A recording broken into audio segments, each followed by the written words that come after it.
Hello, good morning, good afternoon, good evening, wherever you may be. Today I'll be covering for Matt, who's currently at a doctor's appointment, so I'll be taking everybody through the Treasury Tuesday things that we have lined up today. So can I just get a quick confirmation that everybody can see my screen?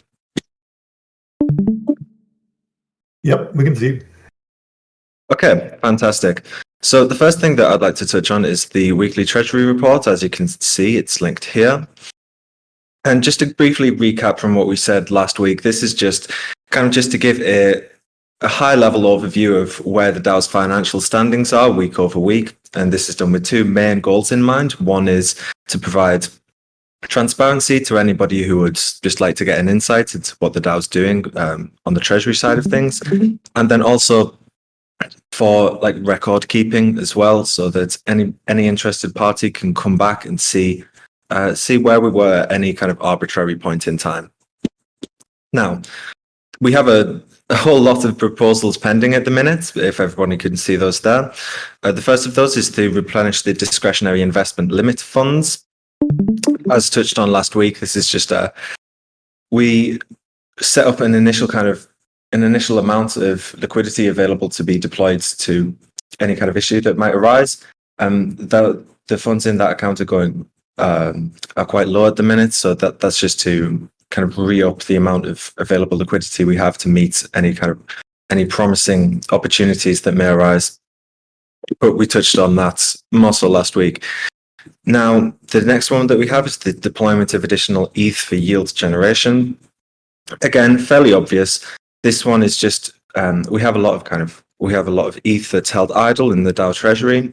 We've seen great success with the original deployments of ETH to yield-bearing derivatives, aka LSDs. And so we're looking to push forward that initiative and deploy more ETH to those strategies that have proven to be successful.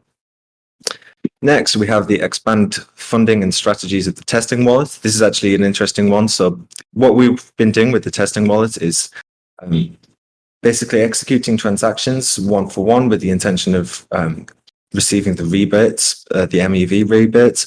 This is interesting because we're actually on the we're on the on the road to productizing, which I'm not actually sure is a word, but you get the point.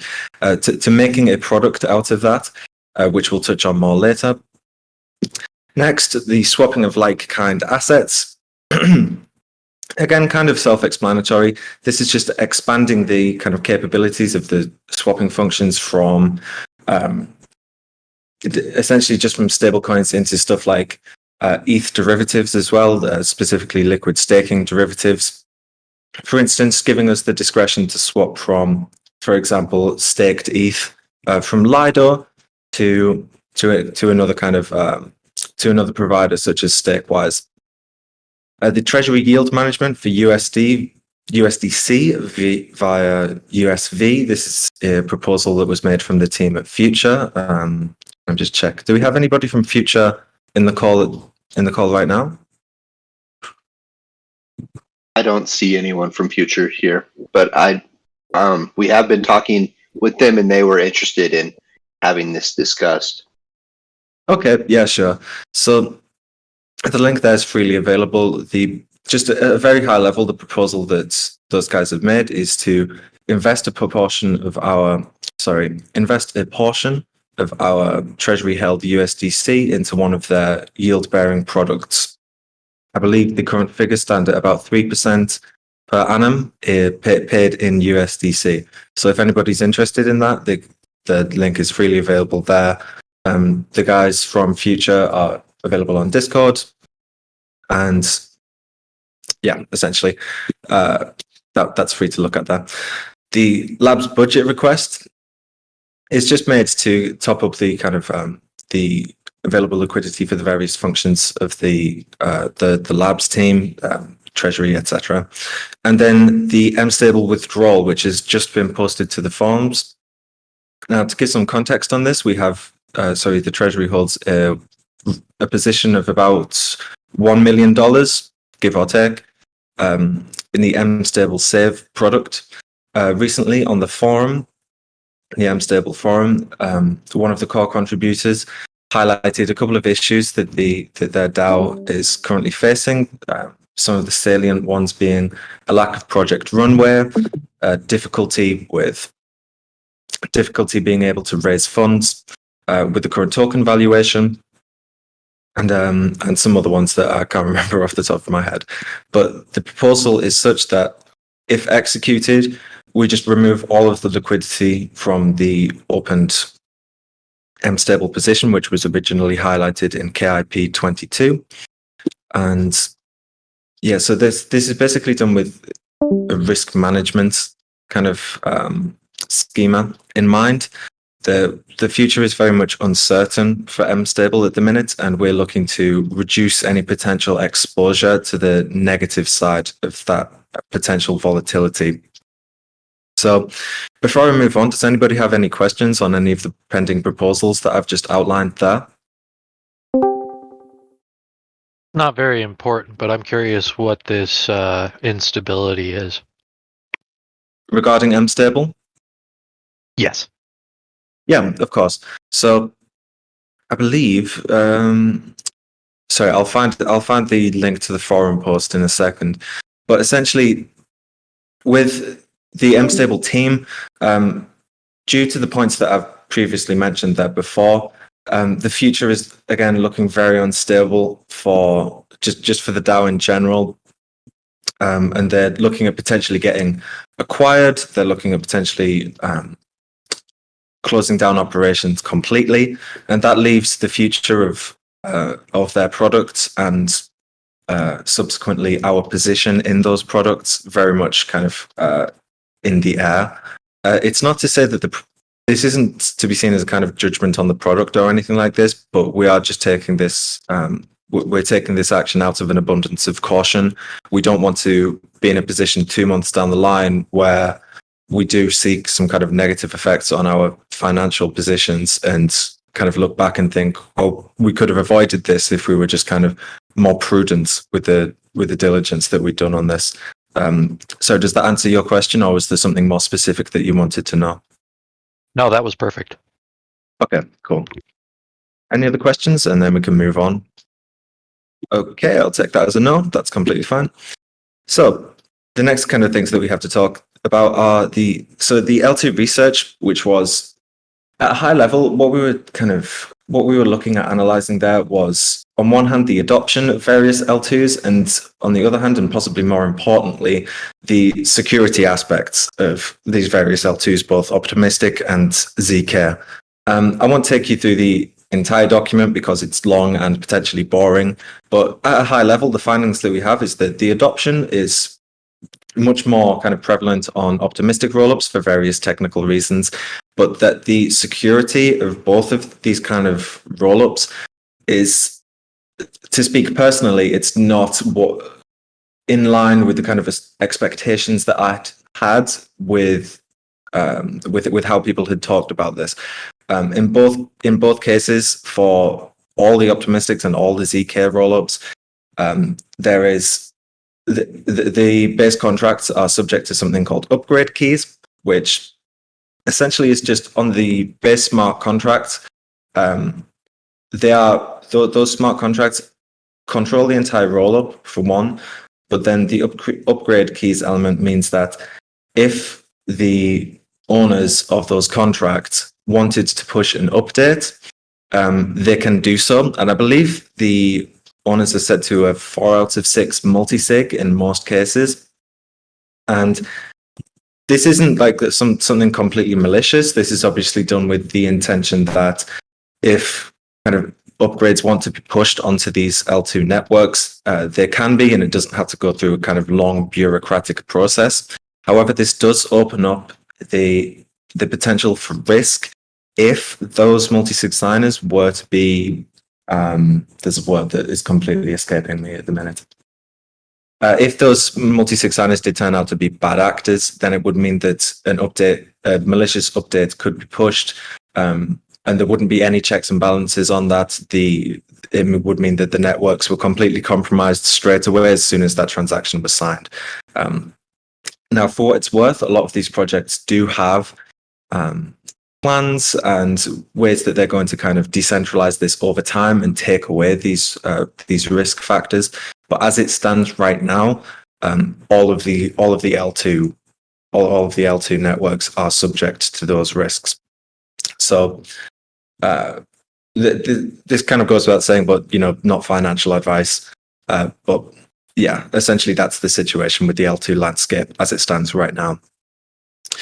The next thing we want to talk about is the additional LSD yield generation. Again, touched on this last week and in previous weeks as well, but just at a high level, what we're looking at doing is deploying a small amount of the liquid staking derivatives that we hold to secondary yield-bearing opportunities, such as you might find on Curve, Convex, various platforms there. So what we've done is we've conducted a brief analysis of which kind of platform would be best to execute these and the potential profits that we could make for doing them. Now, we are actually looking for some feedback on that document. So if anybody has 5 minutes to kind of run through that and just give us your thoughts, then that's we really encourage that. That would be greatly appreciated. The specific kind of figure that we're looking at for feedback is we want to know how much as a percentage of our LSD holdings should we deposit to these yields generation strategies if we decide to do so. The initial figure that I personally have been toying with is something equating to about between 5 and 10%. So just to give you a kind of idea of the order of magnitude that we're talking about that. Okay. Next, we have the weekly Treasury reports feedback. I don't know if anybody's been reading these weekly Treasury reports, but again, as I touched on before, they're just there to give a window into to provide a window to give insights into the financial statements of the DAO week over week. Now, the feedback that we're really looking for here is if you read through these documents, if you read through these reports and you think, well, this could be improved, or more saliently, if there's something that you are really interested in, if there's something that you really, really want to see on these reports that we haven't included, then we highly encourage you to speak up about it, either messaging me or Matt personally or putting it in the Rook Discord. All of these avenues are completely okay, but we really wanted to provide as much value as we conceivably can with the weekly reports format. Okay. Next, we have this Project Mismo. This is the kind of tongue-in-cheek way that we're referring to a potential new product that we are building with a company called Autonomous. Basically, what we're trying to do here is to productize. Sorry, I'm not actually sure if that's a word, but we're trying to make a product out of the activities that we've been executing with the Treasury testing wallets, those being executing one-to-one swaps to harvest MEV. So what we're essentially trying to do with this is we're trying to make it so that anybody can do this. It doesn't just have to be kind of the Rook DAO Treasury team doing it in not in secret, but just kind of in isolation. We're trying to open up this avenue for generating revenue to any interested party. And then the other part that we're doing here is we're trying to make it far easier to interact with. Like, for instance, building a front end and just making it so that it's retail friendly. The potential for this product is actually really interesting. So what we have here is a way to take MEV from this very kind of like niche way of generating revenue that's really, really kind of isolated from a lot of the rest of crypto and DeFi, and making it into a publicly available product. And the two things that we have as a kind of potential value adds to the ecosystem here are, one, obviously, it's a potential way to make profit on stables and other like kind assets. But then the other, maybe more high level goal of this is also to just kind of give a solid understanding to the ecosystem of what MEV is and how it can be fine tuned to actually generate revenue in a way that is kind of easily understandable. So right now, the kind of minimal viable products that we're making is purely focused on one-to-one stablecoin swaps. and the revenue comes from the MEV rebates. However, at some point in the future, we want to open this up to LSD swaps.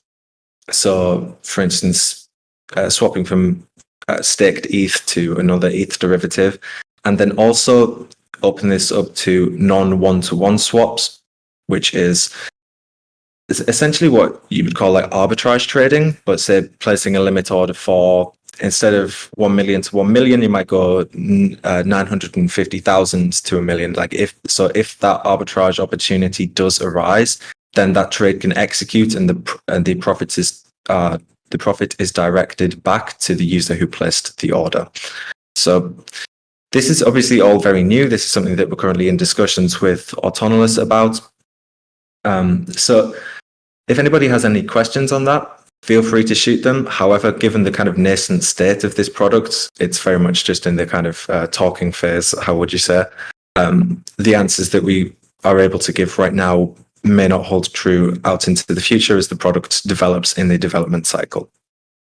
So if anyone wants to kind of just interject and ask any questions, that's absolutely fine, and we encourage it. Okay, cool. Next thing that we have is the DeFi Roundup.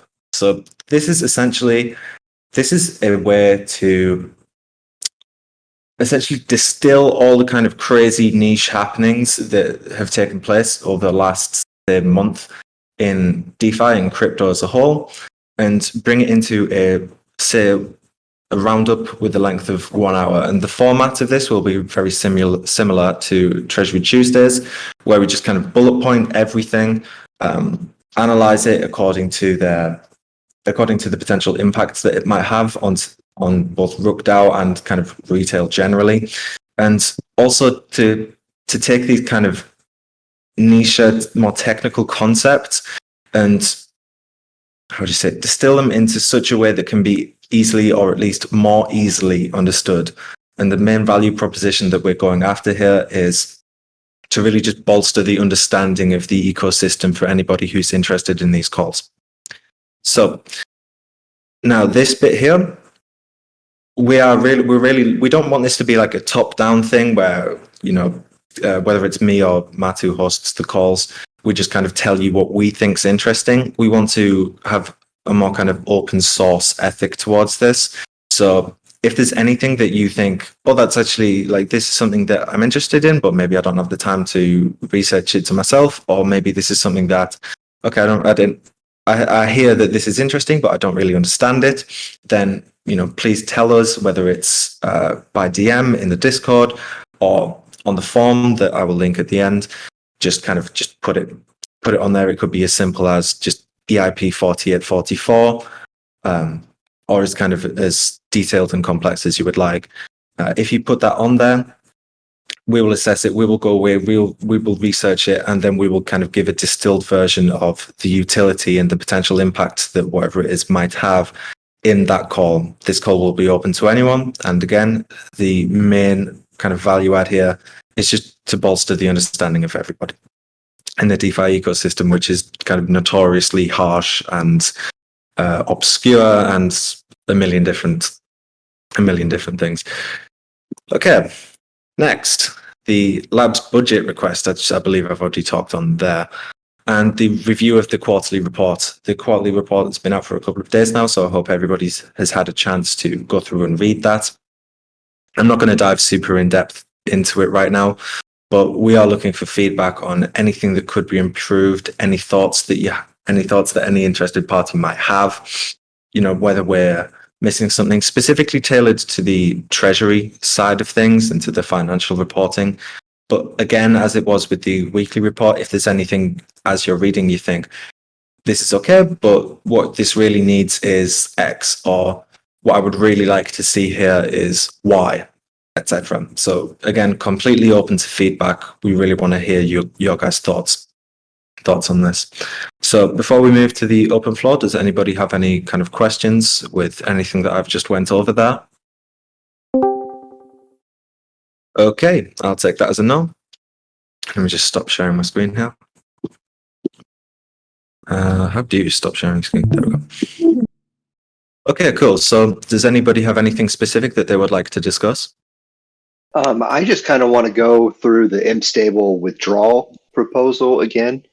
Well, not or kind of in more depth. I think that position is now up to like over $1 million. So, I think that us talking about kind of I wouldn't say the urgency in making a move, but more of the agility in being able to make a decision here seems pretty important.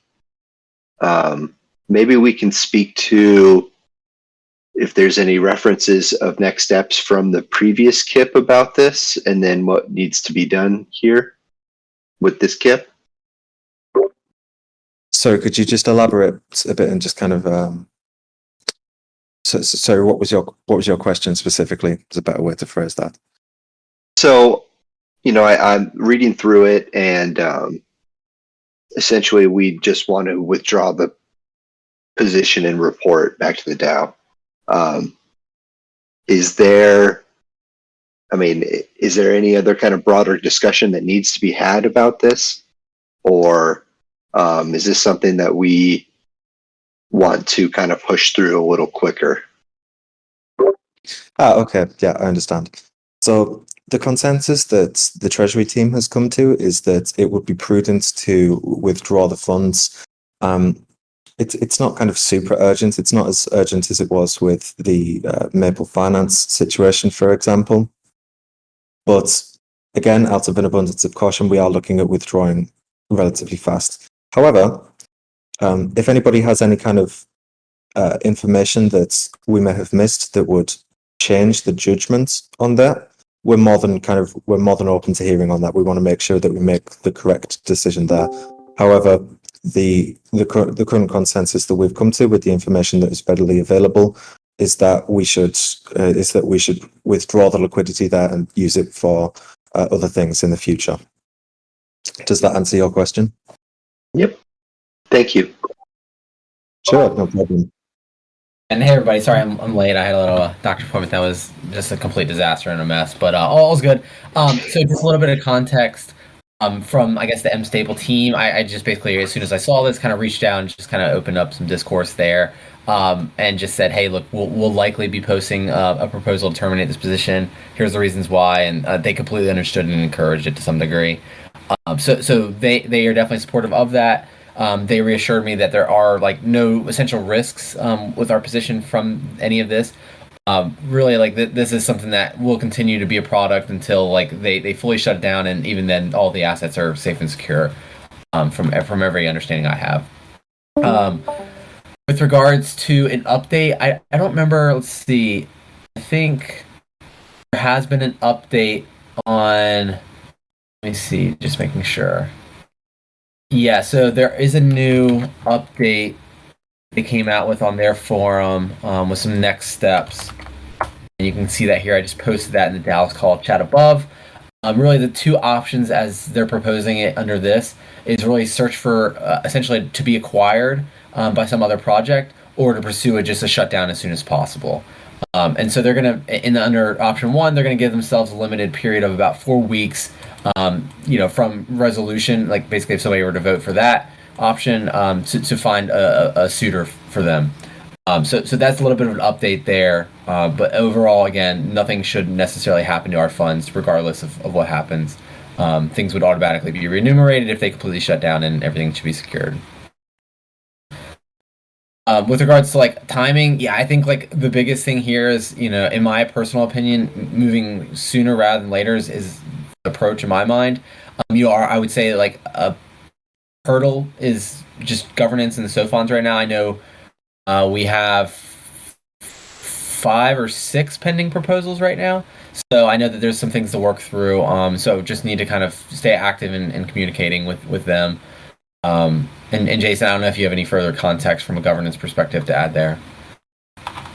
No, it's in progress. We're having conversations about next steps with that and look forward to being able to share that soon. Yeah, but again, in my personal opinion, I would prioritize this one over all the ones, at least the ones that I've authored. I don't want to speak for everybody else's, but probably over all others. And maybe the DAO budget request is high priority as well, but I would say this maybe even takes higher priority than that, in my opinion. Okay, understood. BF50, sorry to interrupt. I'll let you continue rolling with it. Just wanted to add a little bit of an update and a little bit more context there. No, I think we're at the kind of open floor part of this. There's nothing salient that I think I would like to add. I'm just kind of here to answer questions / comments / intrigues. So if anybody has kind of any interest / any comments on anything that I've talked about so far, I'm happy to answer those in as much detail as I can.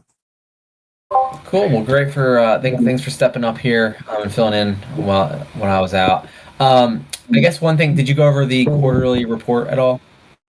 Actually, no, that I did not. So if that's something that you want to take on, then the floor's all yours. Okay. And then how about the labs budget request? Did you guys get into that at all? Not in too much detail. We just kind of briefly touched on it.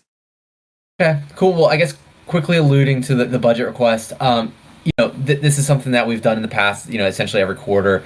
If after digesting it, I think I posted yesterday, so I know it's pretty recent. So if you guys digest that, have any questions, concerns that you want to talk through, happy to do that here. Happy to do that, in public or in DMs, whatever you prefer. But please reach out and let me know if you have anything that you want to see included that's maybe not or omitted or whatever it may be. We can work through that.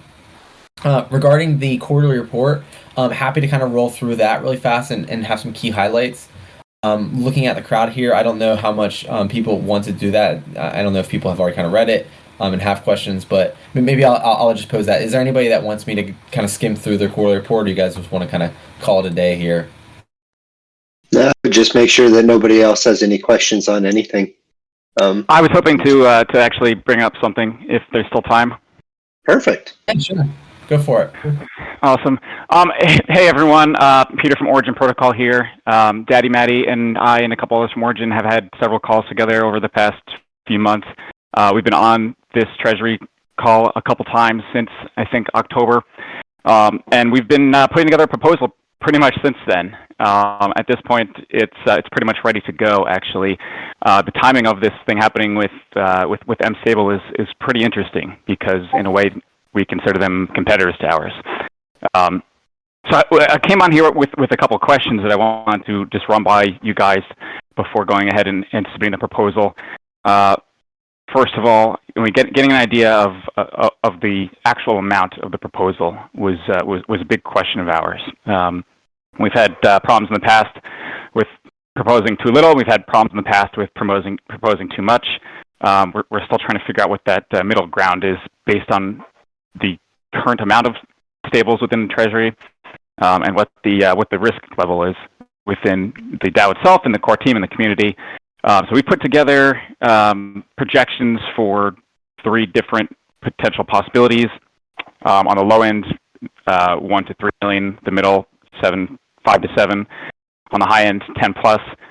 Looking at the Dune page for your Treasury, you guys have looks like about 20 or so in stables, not counting the MStable tokens. So getting an idea for which of the 3 to propose in the initial proposal, or if you guys would recommend proposing all 3 together and letting the community and the siphons help drive that decision. That's question number 1.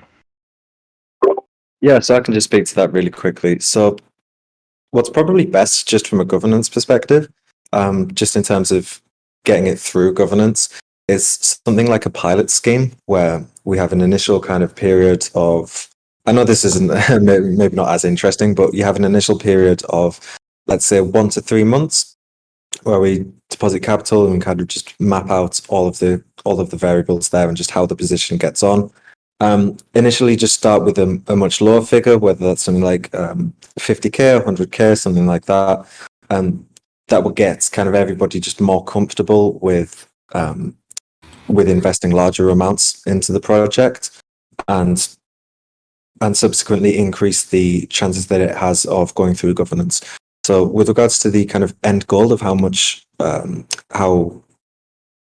what percentage of stablecoins we end up potentially deploying, I'm not sure I can really speak to that. That's something that the kind of DAO, the larger DAO would have to talk to. But in terms of this kind of initial pilot, I think a good figure would be, like 50, about 50k. 50K to 100K. I hope that answers your question. That is super helpful because that's actually something I was going to propose for a different DAO, doing a pilot just like that, starting with 1 month and then increasing it over time throughout the course of a year until it hits the goal of the number. So that's super helpful. Okay, so I'll add that to the proposal. Is there? Go ahead. Maybe I'll just chime in real fast and give a little bit of my insight as well. I think, having like basically a very small entry into it, so to 50 points, so we can map out everything and make sure that we have like the dashboards and everything from a reporting and monitoring standpoint up to date would be helpful, and just overall just assessing risk as your protocol ebbs and flows. But then I would also include in the specifications section, at least from my opinion, like if you were to kind of mirror what we did on the M stable KIP, which I can share with you as well. Having basically like quarterly tranches, I think is a good idea, and you can have like minimums and maximums for what that may be. So you could say at a minimum of $250,000 per quarter, with a maximum of this, and then you can potentially, if you wanted, and again, this is not something I'm recommending, but it's something we've done on a lot of different investment proposals, but essentially delegate the rebalancing and the repositioning of this portfolio or this position to a certain group like the Treasury team or some other group who may be closely monitoring it. So that would be my thought as another way to structure it and kind of layer it on top of what 50 mentioned. Okay, thank you. That's also super helpful. So I'll definitely include something on that as well. Okay, and then I also think the timing for this call was just pretty good actually, because I think this also fits in pretty well with the swapping of like-kind assets, because I think that OUSD can fit in that first section with USDC and DAI and USDT, since it's backed by those three. So I'll mention that proposal in this one. I'm not sure if you guys disagree with me on that. I'm sorry, disagree on what exactly? Just the fact that so the proposal itself is regarding OUSD, the origin dollar, which is a stablecoin that generates yield while sitting in your wallet or within a Gnosis safe, and it's backed by USDC, USDT, and DAI. So I was just going to mention KIP 37 because it could theoretically be considered a like-kind asset, a like-kind stablecoin. Oh, so you're saying like it's potentially worth considering, depending on how this proposal you guys are drafting shakes out, to include essentially your asset within the list of like pre-approved like-kind assets and like-kind stablecoins that we feel comfortable holding. Potentially, yeah. That would be the long-term goal once everyone's comfortable with it, with OUSD. I mean, I guess it would just depend on what's in the proposal and just a deeper understanding of like what are the smart contracts and what are the mechanisms in place to ensure that that composition, that collateral is truly one for one. I trust what you're saying, but just verifying that is truly the case and that there aren't other things or mechanisms to consider. Okay, yeah, that I'll just lightly touch on it. I won't make it a major part of the proposal. I'm only aware of this KIP 37 now because of this call. Somehow I missed it when I was going through the governance pages earlier. Okay, and two more quick questions. So in the proposal, we also haven't decided yet if we're going to propose utilizing USDC or DAI or both. I don't know if you guys had a suggestion on what to do, or maybe a mix of the two. In terms of obtaining OUSD, the price would be pretty much the same, regardless of which one you came through. So I didn't know if the community had a preference going with one over the other. I would just list both and just say at the discretion of the DAO, okay, of the multi-sig or of the team or whatever. Like if you are delegating to like the Treasury team for like the repositioning and rebalancing, then yeah, maybe just delegating that decision as well there. Okay. And then in terms of timing, because there's all these other proposals happening at the same time, would you guys recommend waiting for KIP 37 and the other 3 or 4 that were mentioned during this call to finish up before going ahead and making this initial proposal, or would you say that even this week is probably okay? What do you think, Jason? I think, yeah, I mean, reasonably speaking, it's going to take a little while for us to get through the current, excuse me, backlog. But also, if you post something, that will also give us some time to work with you on making sure it's in the right format and in our template and so on, so that when the time does come, it's more likely to be, to go through more smoothly. So, yeah, I would say submit it when it's ready, but with the understanding that it may take a little while. Okay. Would you recommend submitting it as an initial draft? Because I noticed that some of them say draft and some of them do not. Yeah, you know what? I'm gonna reach out to you by DM, and we can Okay. talk about how that whole process works. That sounds good. Thank you. Cool. Yeah. One other thing that you might want to consider posting in the proposal is just some of the things, the testing you've done with like the stable swap strategy.